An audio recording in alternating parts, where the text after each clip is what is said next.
안녕하세요. 피셔인베스트 피셔입니다. 자, 부동산은 탁상론자가 있고 실전 투자자가 있는데요.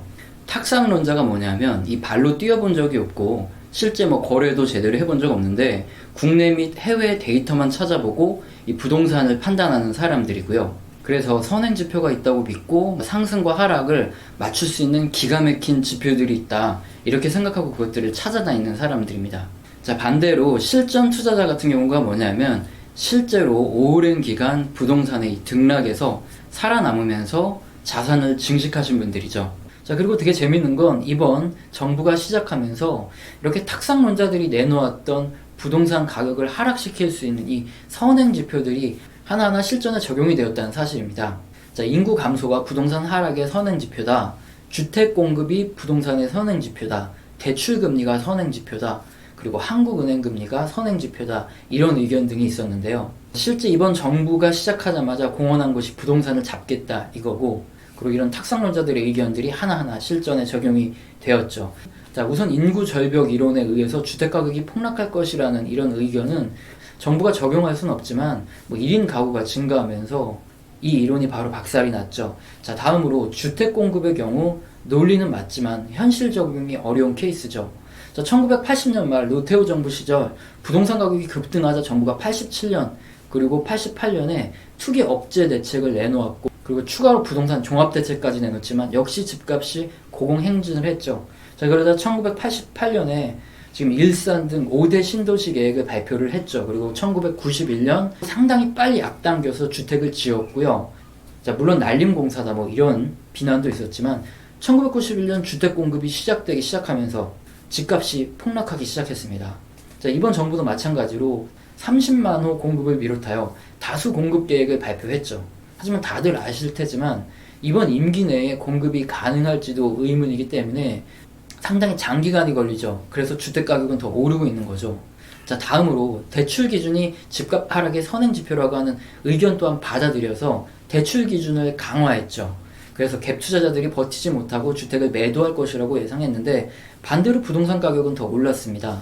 다음 탁상론자들은 금리가 선행 지표다 이렇게 얘기를 해서 금리를 조금이라도 올리면 부동산이 잡힌다고 해서 정부가 한국은행을 압박해서 금리를 올렸는데도 오히려 부동산은 더 올랐죠. 실제로 자신들이 선행 지표라고 말하던 것들이 진짜 정치에서 실행을 했는데 부동산 가격이 오히려 올랐습니다. 그러자 탁상론자들은 아직도 이렇게 말합니다. 노태우 정부처럼 200만 호를 지으면 바로 떨어진다. 자, 그런데 현실적으로 우리나라가 북한이나 중국도 아니고 그게 쉬운 게 아닙니다. 수도권 지역 수많은 토지주에게 강제로 헐값의 땅을 매입할 수 있는 것도 아니고요. 매입하고 인프라를 건설하고 주택을 짓는 게 엄청난 예산이 소요되고 시간도 엄청 소요가 되는 거죠. 즉 현실과 동떨어졌다는 것입니다.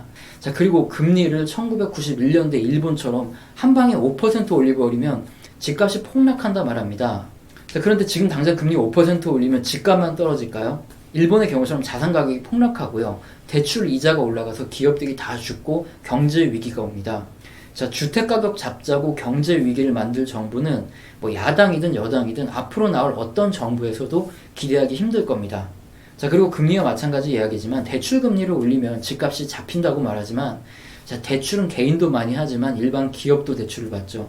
대출 금리가 급등하면 기업들은 어떻게 되겠습니까? 탁상론자들의 주장을 듣고 일부 동의하신 분들도 계셨을 겁니다. 하지만 그들의 주장이 틀렸다는 것이 아니라 현실에 적용하기는 부작용이 너무 크고 시간이 너무 오래 걸리고 예산이 너무 많이 투입된다는 거죠. 물론 저 또한 예전에는 탁상론자였죠. 토론을 하면서 주택 가격을 예측하기도 했는데요. 오히려 지금은 실전 투자자들의 의견을 많이 경청하는 편입니다. 자, 물론 저랑 통화하셨던 부동산 실제 현업에 종사하시는 분들이 많으시죠. 저랑 한두 시간 이상씩 꼭 통화를 하셨던 기억이 나실 겁니다. 자, 결론은 부동산 실전 부자들은 지금 어떻게 하고 있는지 연구를 하는 것이 상당히 중요하다는 걸 말씀드리기 위해서 탁상론자를 비교해서 설명드린 겁니다. 자, 그리고 현재까지는 미분양과 거래량 지표가 서울 지역 부동산과 상당한 연관성을 두고 움직여 오면서 스마트한 실전 투자자분들의 행동 패턴을 이해하는 데 도움을 주고 있다는 사실입니다. 자, 이런 제 의견을 반박하실 분이 있으면 이 내용 또한 반박해 보시기 바랍니다. 현재 미국의 경제 및 주식시장을 선행하는 지표는 ISM 제조업 지수라는 게 있습니다. 자, 모든 해외 및 국내 애널리스트들 및 투자자들이 상당히 중요하게 생각하는 경제지표 중 하나죠. 자, 해당 경제지표의 시작은 오랫동안 경기 호황과 불황을 겪으면서 살아남았고 실물 경제에 가장 가깝게 있는 미국의 기업 담당자 및 운영진들은 지금 경기를 어떻게 생각하고 있을까 이것을 물어보고 작성한 설문지표입니다. 즉 나보다 더 오랜 기간 경기 등락을 버티면서 살아남은 기업들의 대표 및 담당자들의 노하우를 들었더니 경제를 선행해서 판단할 수 있더라는 겁니다. 자, 우리나라 부동산 시장도 마찬가지입니다. 오랜 기간 우리나라 부동산 시장의 등락에 살아남은 그리고 부를 축적하신 분들이 지금 부동산 시장에 대해서 어떻게 전망을 하는지 이 내용들을 종합해보면 부동산 시장을 좀 더 현명하게 판단을 할 수 있다는 것이죠. 자, 3부에서는 만약 앞으로 하락이 예상되는 시기가 온다면 자, 그때는 금 또는 국채를 투자해야 된다고 말하는 전문가분들이 꽤 많다고 하는데 과연 이것이 맞는지 데이터를 통해서 알아보도록 하겠습니다. 자, 오늘 영상도 마음에 드셨다면 구독과 좋아요는 꼭 눌러주시고 지속적으로 시청 부탁드립니다.